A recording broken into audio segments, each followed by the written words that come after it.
Where the Kung Fu comes in, meaning your hand skills, they must be very adroit, they must be agile, they must be coordinated. They must be able to work at individual levels. Meaning, like in Heaven 6, you're doing the same thing over and over again. With other, like sword and dagger, you're not. One hand is making a circle while the other hand makes lines. That's different. That's called split coordination. Because now each limb is doing a different job and a different set of motions. So this is why we practice Kung Fu, is to, as knife fighters, to give us this range and depth that Kung Fu provides so adequately. And I'll try to show you relativity there, meaning many of Kung Fu styles use blades as well. So it's not foreign to them. So let's take a look. I'm going to be using this small trainer. I'm using the pinch grip so that the point projects just a little bit. And irregardless of whether James, my partner, will be using a knife or an empty hand or whoever or whatever, this is how I'll be operating. So let's go ahead, James, come on in. Now, if we're here, let's go ahead and put your in your pocket for a minute, your knife. When we're here, standard, if we're training, I slap and punch. If James reaches out to hit me, I can slap that down and hit him. Or he hits me, I can raise my hand and slap and come in and hit him from there. If I come in and go here and he covers, I grab that, clearing it, and strike him again, or strike to the ribs. So this is a fairly common thing called slapping and grabbing. I can reverse it and grab from here. He can cover or be hit, and I'll slap and come in. So this is grab to slap, and this is slap to grab. So they work in any combination. So that's what the matrix we're going to play off of when we're using our small knife. Okay, so from here, what I want you to do is just from, like for training, is just standard here, catch, strike that hand, just come right up into that hand. Or the forearm right here. Never go towards your own hand, either offset it here or offset it here. So if I were practicing this alone and I came in and went like this, see? If it was in front, meaning here, in front of my hand, like that. So when I practice, it's either going to look like this or like this. So 1, 2.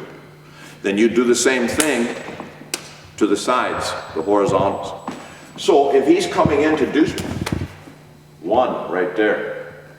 Those of you who know and practice Kali will know, let's go empty hand for a minute, will know that we use the finger picks. All right, if we're doing hubag, we'll say, right here on the brachialis nerve is where I nail him with a finger pick. Bang!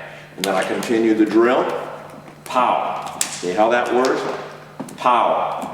That's what we're looking for. Or on the tricep, on the back of the arm. The other thing I can do is raise here, straight up. So those finger picks are what you do with small knives. Not trying to kill, we're trying to make him back off by hitting the right targets. So if he comes in here, 1, there's the brachial.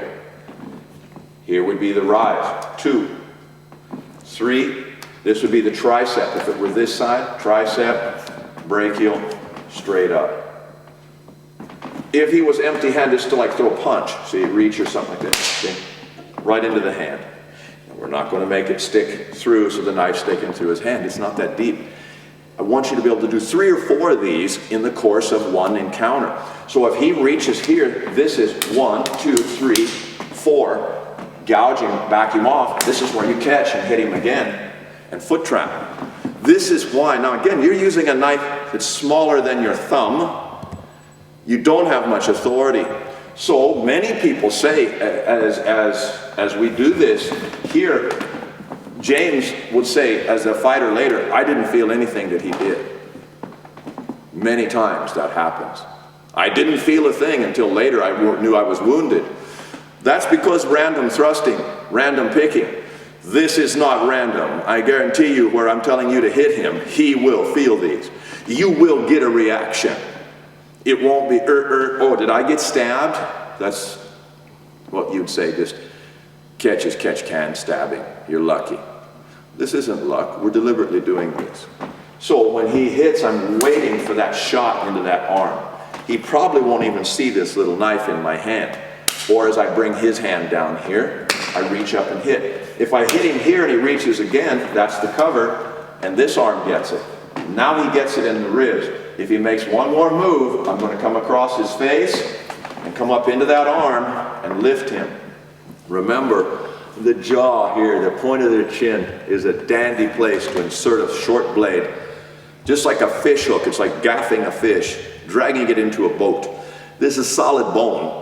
It pops up right underneath their tongue, like a Colombian necktie effect. It's just like a fish on a line.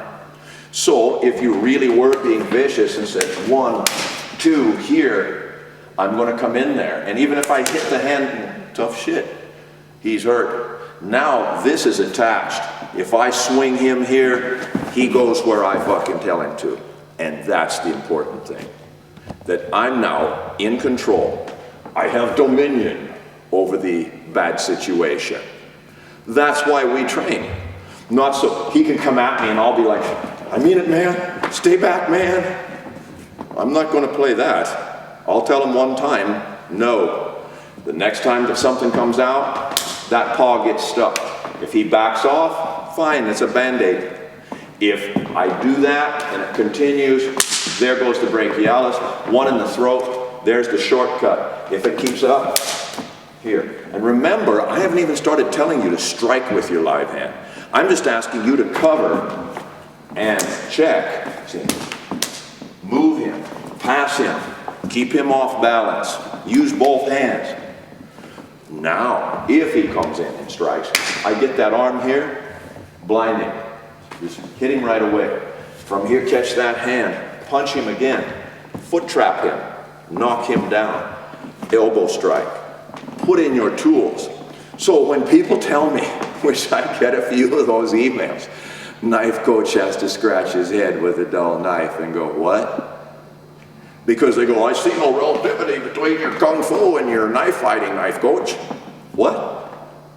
Close quarter knife fighting is a huge percentage of live hand. And yeah, you maybe lose a finger, you may get cut. But the idea here is damage control. I won't lose my life. I'll back this guy off. Still legitimate self-defense. I'm not trying to kill him, but I'm not being killed. And so I get nicked up a little bit. A couple of months later, I'll be bragging about those scars. And that's all they will be, it's just minor scars. Severe shaving nicks. So you take those cuts, and that's what it's about. If you use your sarape now, and you understand about the short knife, you have that sarape, you just drag that over his hand here, bang, and come down and hit, see? Same thing, hit, see? See? What was that? Just a basic arm trap here. Now guess who's dancing? See? From here. You say, well, he still has his knife. If he does something with this knife, that would even be stupider. See? Because now this is stuck in a very delicate position. I'm going to move him around. You can see what I'm talking about. From here, man, I'd foot trap and launch this cat, sailing. Because the idea is to escape, not to try to stay there and have a knife fight. So you think about this. So like on your basic drills, you say 1, 2. Remember, in your basic toolbox that I have taught you, on 6 and 1, 2, 3, 4, 5, 6, 7. Very basic. I've taught this many times. Those are called cut paris. If he reaches for me, cut pari. Let's trade sides, James, so they can see what's going on. Cut pari. Reaches for me. Okay. Right there. If you cut, you say, well, I have a point.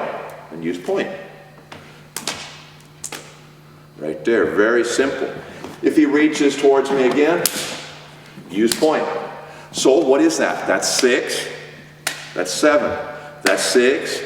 That's 7. Right out of your toolbox that I taught you. So some of you already know this. You use these. That's why it's called a cut pari. So that if you have this palmed and hidden here and he comes in, she's bang. It's right there. He hits again. Here's number 6. They work together. 7 to 6. Or if I had said 6 here, 6 here, and he comes in here, look, 7. Come right back. They're slick. They work well. And you say, well, I'll get stuck in here. Well, that just means you'll open up all the veins and tendons. Stuck with the point of your knife means you've got him. Just don't drop it.